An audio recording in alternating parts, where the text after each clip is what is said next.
झारखंड में अब किसी भी नए केस की तहकीकात के लिए सीबीआई को पहले रियासती हुकूमत से इजाजत लेनी होगी। वजीर आला के दफ्तर ने ट्वीट करके इस बारे में जानकारी दी।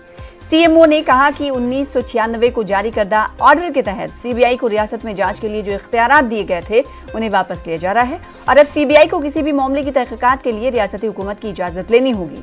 झारखंड ऐसा करने वाली 8वीं रियासत है। इससे पहले मगरबी बंगाल, केरल, राजस्थान, महाराष्ट्र, छत्तीसगढ़, त्रिपुरा और मिजोरम ने भी सीबीआई को दी हुई तहकीकात के लिए जो छूट थी उसे वापस ले ली। नौशाद आलम हमारे साथ, हमारे नुमाइंदे जुड़ रहे हैं इस खबर पर मजीद अपडेट के साथ। नौशाद आलम, आखिर सीबीआई को दी गई छूट तहकीकात के हवाले से रियासती सरकार को वापस क्यों लेनी पड़ी? देखिए सना, ये झारखंड में एक गई है कि झारखंड में किसी भी मामले की तहकीकात के लिए रियासती हुकूमत की इजाजत जरूरी हो गई है। इस ताल्लुक से रियासती हुकूमत ने सेंट्रल ब्यूरो ऑफ इन्वेस्टिगेशन यानी सीबीआई को रियासत में तहकीकात की इजाजत यानी जनरल कंसेंट वापस ले लिया है। अब सीबीआई को रियासत में किसी भी तहकीकात से कब्ल रियासती हुकूमत से इजाजत लेनी होगी।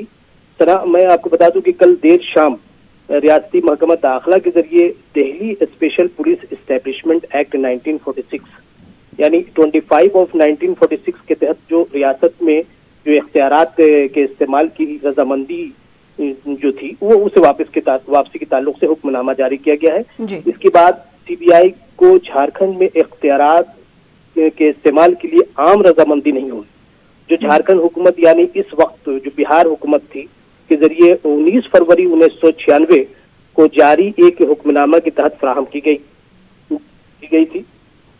अब सीबीआई को किसी भी मामले की तहकीकात के लिए रियासती हुकूमत की इजाजत लेनी होगी। जी सना। जी, बहुत शुक्रिया नौशाद आलम हमारे साथ जुड़ने के लिए, तफसीलात देने के लिए।